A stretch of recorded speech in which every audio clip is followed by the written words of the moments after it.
Right. Welcome to another episode of It's All Relational. We are continuing our WAMFT 50 series, and we are talking to an important member in WAMFT history and has a huge legacy in Washington marriage and family therapy circles, Julie Wood. Thank you so much for joining us today, Julie.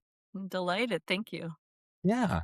So Julie, we should acknowledge a little bit here of a dual relationship, right? So, taking us back here as we do this historical review. I was interviewing for SPU, and at interview day, you were one of the interviewers, right? And I was Mhm. a fresh-faced, undergrad Mhm. still at that point in time, and I was graduating with a history degree, and I felt very, kind of sensitive about that at the time because everyone else there was like these genius psychology degree people that I felt like I was really gonna not really distinguish myself very much. But I remember in the first year of my first morning interview, you mentioned that you also were a history major in Mhm. undergrad, and that was very normalizing for me. Mhm. Because it's a superb preparation for becoming a family therapist, actually. If we I don't think. know our history, we repeat it. Exactly, exactly. There's a lot of benefit I found that, that really served me over time, and I Mhm. often thought back to that. So thank you for that. But You're you were my welcome. professor at SPU, and so Yeah. can you tell me more about your history? What brought you to the field of MFT? Um, I you might remember this from our class. Um, I always ask students, because I was also asked as a family therapy student specifically, how did your family elect you to be the therapist? Hmm. And Hmm. I think that that was always an interesting question to me, even Yes. as a child. Hmm. And I thought about those kinds of things a lot. I was really a bit obsessed actually with family history as a little girl. I wanted Yeah. to write my great grandmother's history. She had been an immigrant, and I grew up with great grandparents, which is so rare. So there was always that sort of thing there. Mhm. And then I think my mother at some point saw a therapist because I remember hearing about triangles when I was, Yeah. somewhere like about 10 years old. Right. Right. Yes. So I was intrigued, and I was a firstborn, so I was watching all these Right. multi-generations, and I was intrigued with that. But by the time I became a kind of sort of young adult grown up, Hmm. I went to graduate school at Seattle University, which was a existential philosophy phenomenology Yes. based program, because my other undergrad I did a dual was philosophy and history. Oh, there you go. And, Better. so that it was just perfect. I got out of there, I had great training. I loved, my education there in terms of what it means to, Mhm. have a therapeutic stance, Right. but I really wanted to see families, and there was no family training. Right. And, at that point, what used to be called Presbyterian Counseling Services, Okay. did a postgraduate. So all of us came in with master's degrees already. We were already licensed or Mhm. almost licensed. And then we did like essentially almost another master's, like 2 years of Right. coursework and internship. And before me, it was actually linked with SPU. It used to be the degree granting family therapy program, Oh, but I okay. didn't know about it when I was applying to grad school. Yeah. So I was just really interested in families and family dynamics. Yeah. And so I went back and did that MFT post grad, Mhm. Mhm. and then worked for about 10, 12 years, and then got connected with SPU to teach. Yeah. Uh, And so what sort of work were you doing in your career? What populations would you primarily? I was so fortunate. Fresh out of grad school, did what you used to do back then, which is open the Seattle Times and circle ads and apply for jobs. And I was a young grad, and so I needed to get a job and needed to get one fast. I had little kids, and I applied for everything that said counselor or therapist or social worker. Right. And I walked into this one place, at the time it was called Marywood.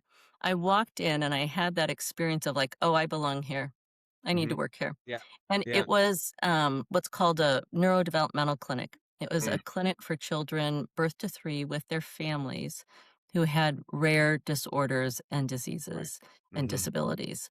Right. Um, and I think the person interviewing me had the same experience. We were like, "Oh, this is the fit. This is it." Yeah. And I started there, and it was absolutely a fabulous Yeah. 15 years. Yeah. So I was working, it wasn't like a mental health agency. I was on a multidisciplinary team with Mm, medical providers and education providers. right. And the parents were the ones who said, "You take great care of our kids, but we need something." And the parents designed a mental health therapist position. So I was one therapist in this multidisciplinary clinic, Mhm. um, serving families who had Mm, children 0 to 3 with special needs. right, right. Wow. Very dynamic, It was fabulous. work to do, right? And And then the you learning, to be surrounded with other disciplines, the right. learning was just Yeah, incredible. absolutely. Yeah.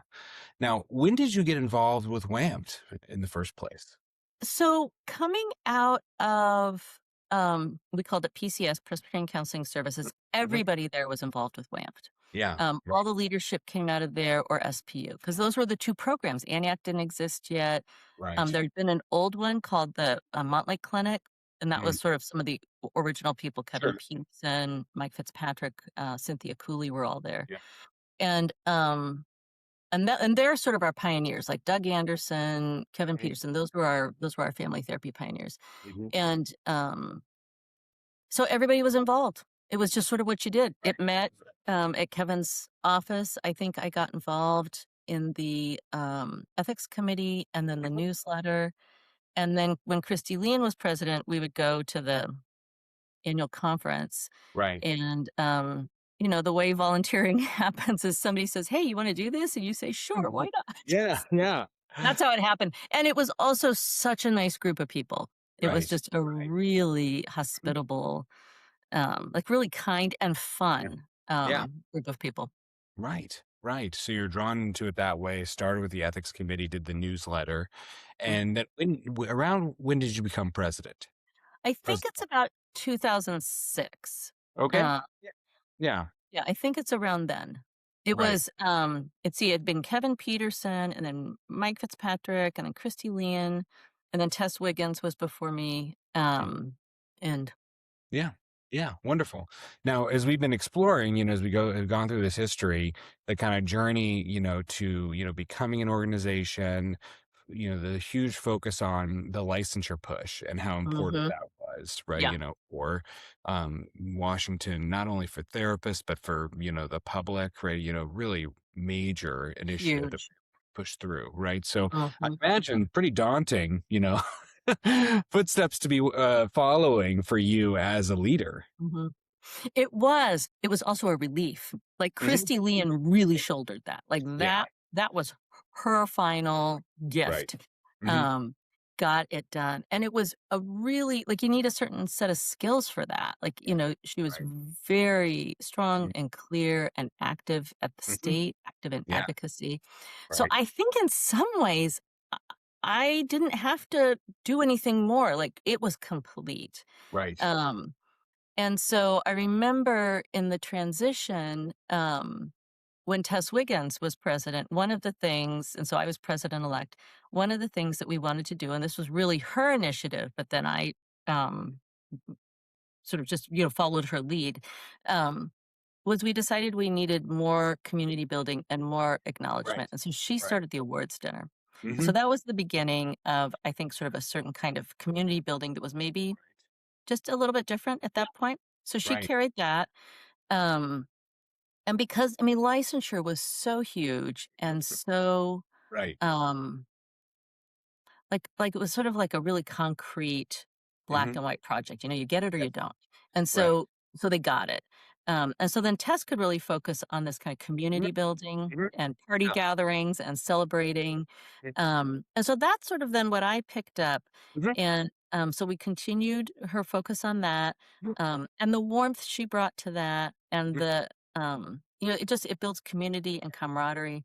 And Right. then the thing that was important to me is I remember starting in WAMFT and feeling tiny bit intimidated because I was not in private practice and I didn't Right. really want to be. Mhm. I loved being at this clinic Mhm. and I never thought I would be in private practice. I was Yeah. wrong. I did end up doing that later, but um so it was important to me to reach WAMFT members who were not in private practice and make sure that Right. they equally felt like they had a vocational home Yeah. and to reach students, to Right. cultivate community from the day you start grad school. So those were the two things. And then because building on Tess's sort of gathering of people and celebrating, it just dovetailed really well. And of course, she Yeah. stayed very active. Yeah. And Right. so the next sort of push then, after she started the awards dinner, was to continue to gather more frequently. Mhm, We did mhm. an ongoing annual awards dinner. Right. And then we did a lot more outreach to people in different Mhm. settings. Yeah. And I wanted us to be thinking more about multidisciplinary work and people Right. working in maybe not traditional mental health settings, Right. Right. which dovetailed then with SPU focusing on medical family therapy. Right. Right. And it was the beginning, at least locally, of schools putting therapists in the school, not the school counselor, but actually putting a Right. therapist in a Right. school. Right. A family therapist being Yeah. in a Yeah. school So setting. that happened. And then the other piece was, getting students involved. So we Mhm. cultivated a lot more student membership, student board positions, Mhm. and Mhm. started Mentor Day, which was helping Yeah. people make that transition Right. from, what happens when you graduate? Like, Right. now what? um, Now so those students were are the things that were really important to me. right, right. Now, trying to broaden the reach of WAMT and, kind of reach out to people that maybe previously weren't as served, right, by WAMT. As it, Yeah, at that point in time when you kind of stepped in, continuing to grow as an organization, right, it was important. Yeah, right. Now, scholarships, how did that become something that obviously that grew out of this interest in students, right? But how did you, go about doing that? How did you fund that? So We this were also talking dovetailed previously. with the awards dinner, because then Yeah, what okay. we did is we did a donation box. And that's Oh, how it yes. started. It was Yes. that Okay. simple. It Yeah. was, "We wanna start a scholarship, and here's Yes. the box." Yeah.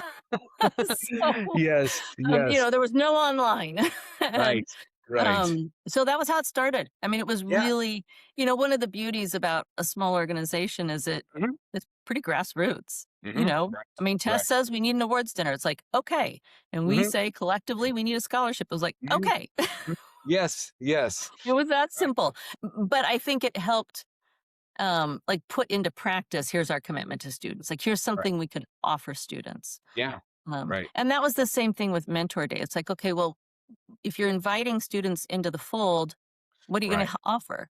And Yeah. so we wanted to be able to offer a board position, a scholarship, and then Right. active direct mentoring. Like, how do you get Yeah. from point A to point B?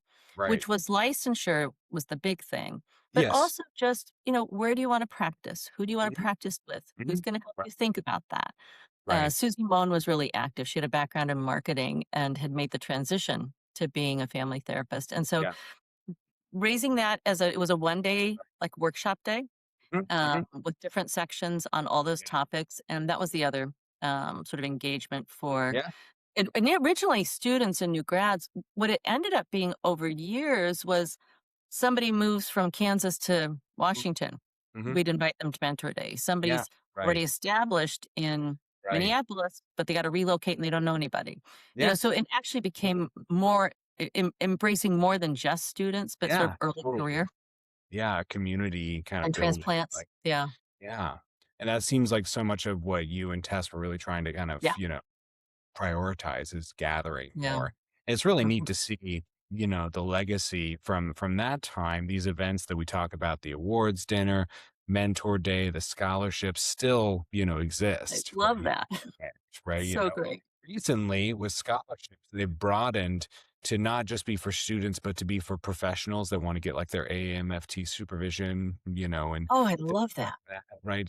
So it's something I think we want to kind of focus on more because there's years that go by where people don't apply for the scholarship or don't even Mhm. know it exists, right? And so you know, we're trying to evolve it and continue to grow it. But it's exciting to hear about kind of where this came from for you and your desire to kind of broaden, the scope of Mhm. WAMP. So it's not just private practice, individuals, but students and multidisciplinary settings that people work Mhm. in, right? Yeah.